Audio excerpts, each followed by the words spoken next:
Hello guys, তোমরা তো old legend অ্যাশেটাইন এই নামটি তো অনেকবারই শুনেছো অথবা ইউটিউবেও দেখেছো। তোমরা কি জানো এই ইউটিউবারটি কেন ইউটিউব থেকে হারিয়ে গেল বা গেম থেকে হারিয়ে গেল? তো আমার সাথেই থাকো আর জেনে নাও যে সে কেন গেমটি ছেড়ে দিল, গেম থেকে হারিয়ে গেল। তো সে 2023 সালের দিকে এমন একজন কন্টেন্ট ক্রিয়েটর বা গেমার ছিল, সে একাই 1 vs 6 করতো।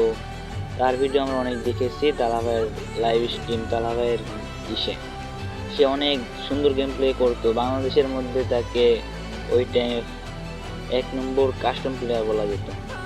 তো তার গেম প্লে দেখে অনেক অনেক প্রো প্লেয়াররাও মুগ্ধ হতো, ভালো ভালো প্লেয়াররা।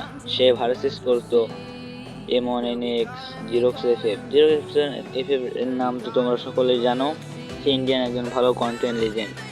এমনকি তার সাথেও সে ভার্সেস করতো অ্যাশেটাইন।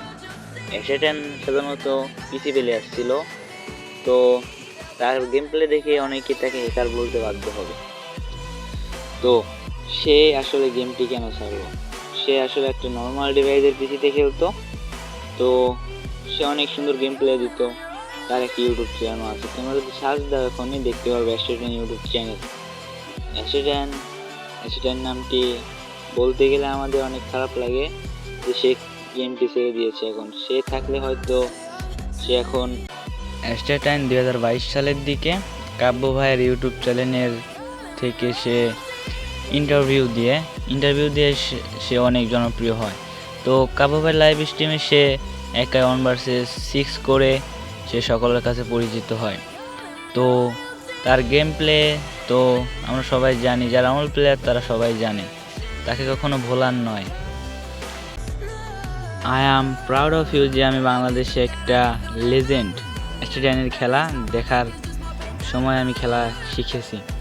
আমি আসলে অ্যাশেটাইনের খেলা দেখে অনুপ্রাণিত হয়ে খেলাটা শিখেছিলাম, কিন্তু এখন খারাপ লাগে যে সেই লেজেন্ডিয়ার গেমে নাই। তাই জন্য মাঝে মাঝে ইচ্ছে করে গেমটি ছেড়ে দিই। সে আসলে অনেক ভালো প্লেয়ার ছিল, তাকে আসলে কখনো ভোলার মতো নয়।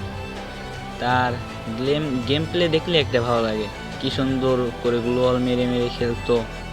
আসলে দেখা